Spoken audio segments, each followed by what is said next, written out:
Kanan. Ang laki. Baby walk lang. Iyon. Very good. Pagod na? Para- Kapag upo niyan. Lumayo ka sa upuan mo. Ay, sige. Lapit ko na lang. Apo, sir. Sige po. Sige. Bigay ko pigat dito sa kaliwa.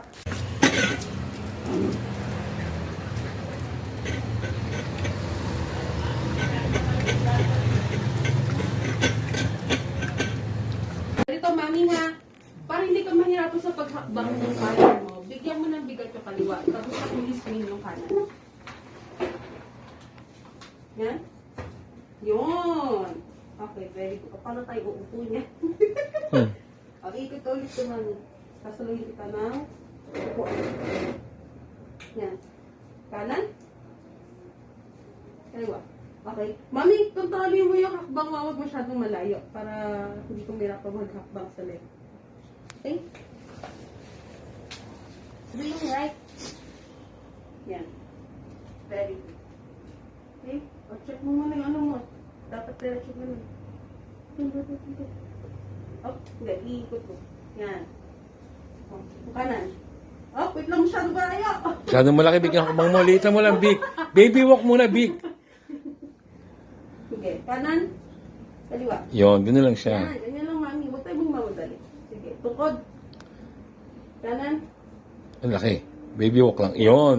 Very good. Pagod na? Kapag Para- tayo upo niyan. Lumayo ka sa upuan mo. Ay, sige. Lapit ko na lang. Apo, sir. Sige po. Sige. Bigay ko pigat dito sa kaliwa. Bakit ko pag yung gano'n nun, maliliit? O, di Yan, ba? no? Hindi ako mahihirapan. Yan. Sige, mami. Very good. Yan. Huwag kakalimutan magbigay ng bigat sa kaliwa, ha? Yan.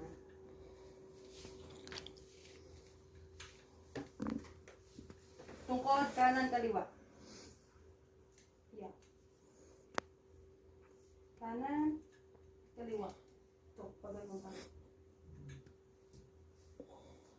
He hits the toe with some sesame seeds, puts it on the pillow, and then puts it in the tandoor.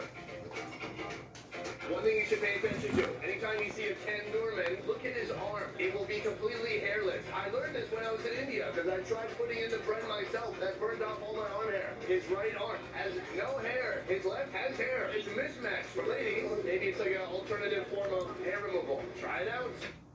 So some of the